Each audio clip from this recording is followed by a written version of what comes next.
गोवा का नाम सुनते ही हमारे दिमाग में सबसे पहले क्या आता है? बीचेस, कैफ़े, पार्टीज़ और ऑब्वियसली सनसेट्स। बट ऑनेस्टली मुझे लगता है किसी भी जगह की टूरिस्ट प्लेसेस देखना इनफ नहीं होता, और इसलिए आज मैं आ गई हूँ मापसा मार्केट। देखते हैं यहाँ हमें गोवा का कौन सा अलग साइड देखने को मिलता है। सबसे पहले तो यहाँ आते ही आपको एकदम से प्रॉपर मार्केट वाली फीलिंग आ जाती है। चारों तरफ लोग, छोटी बड़ी शॉप्स, कोई शॉपिंग कर रहा है, कोई बार्गेन कर रहा है और कोई आराम से अपनी दुकान पर बैठा है।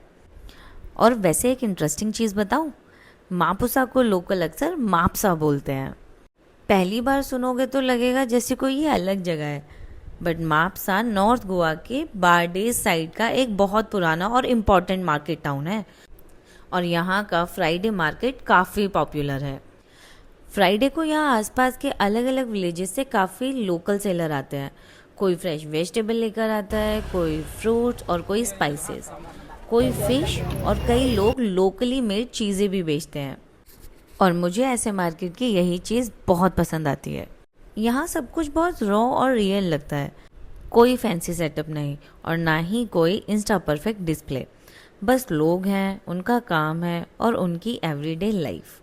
और मार्केट में घूमते घूमते मेरा ध्यान ऑनेस्टली सामान से ज़्यादा वहाँ बैठे लोगों पर जा रहा था, क्योंकि हम यहाँ विजिटर बनकर आते हैं, थोड़ा घूमते हैं, वीडियो बनाते हैं, शॉपिंग करते हैं और निकल जाते हैं। लेकिन यहाँ बैठे कई लोगों के लिए ये उनकी रोज़ की ज़िंदगी है। हो सकता है ये वेजिटेबल सुबह किसी गांव से लाई गई हो, कोई सुबह बहुत जल्दी उठकर इन्हें लेकर यहाँ पहुँचा हो, और इतनी छोटी सी दुकान से किसी का पूरा घर चलता हो। जब आप इस तरह से सोचते हो ना, तो मार्केट सिर्फ मार्केट नहीं लगती। फिर जैसे जैसे मैं अंदर जा रही थी, हर थोड़ी दूरी पर पूरा सीन चेंज हो रहा था।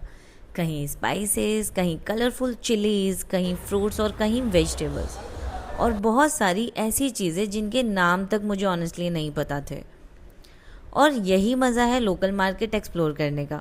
आपको उस जगह के फूड कल्चर के बारे में बहुत कुछ ऑटोमेटिकली पता चल जाता है।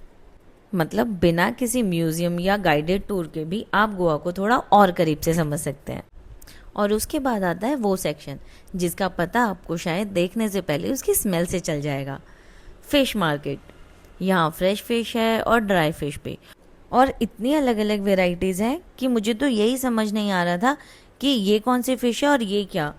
कुछ चीज़ों को देखकर तो जेन्युइनली सोच रही थी, अच्छा ये भी खाया जाता है। लेकिन क्योंकि गोवा एक कोस्टल प्लेस है, तो ऑब्वियसली फ़िश यहाँ के लोकल फूड कल्चर का एक बहुत बड़ा हिस्सा है।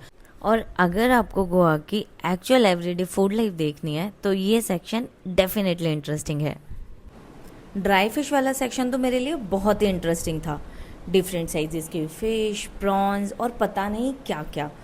और यहाँ घूमकर मुझे ये भी रियलाइज़ हुआ कि जिस गोवा को हम यूजुअली टूरिस्ट की तरह देखते हैं, उसके पीछे एक कम्प्लीटली डिफरेंट डेली लाइफस्टाइल चल रही होती है, जो शायद बीचेस पर घूमते हुए हमें दिखाई ही नहीं देती।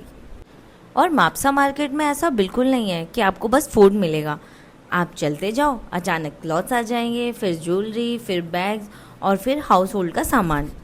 मतलब आप एक चीज़ देखने आते हो और 10 दूसरी चीज़ों में डिस्ट्रैक्टेड हो जाते हो। मेरे साथ तो एग्जैक्टली यही होता है। मैं सोच कर आती हूँ कुछ खरीदना नहीं है, सिर्फ एक्सप्लोर करना है, और फिर 5 मिनट बाद किसी शॉप के सामने होती हूँ, भैया ये कितने का दिया है।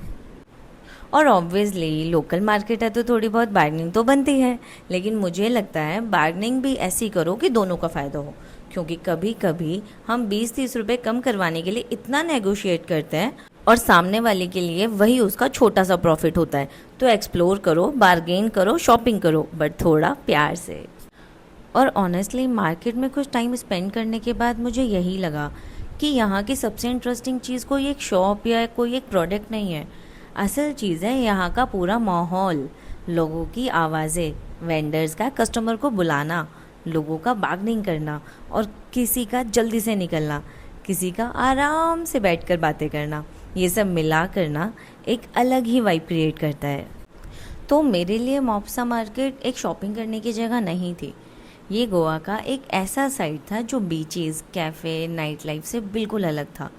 थोड़ा सा क्योटिक, थोड़ा कलरफुल, थोड़ा लाउड, लेकिन बहुत रियल।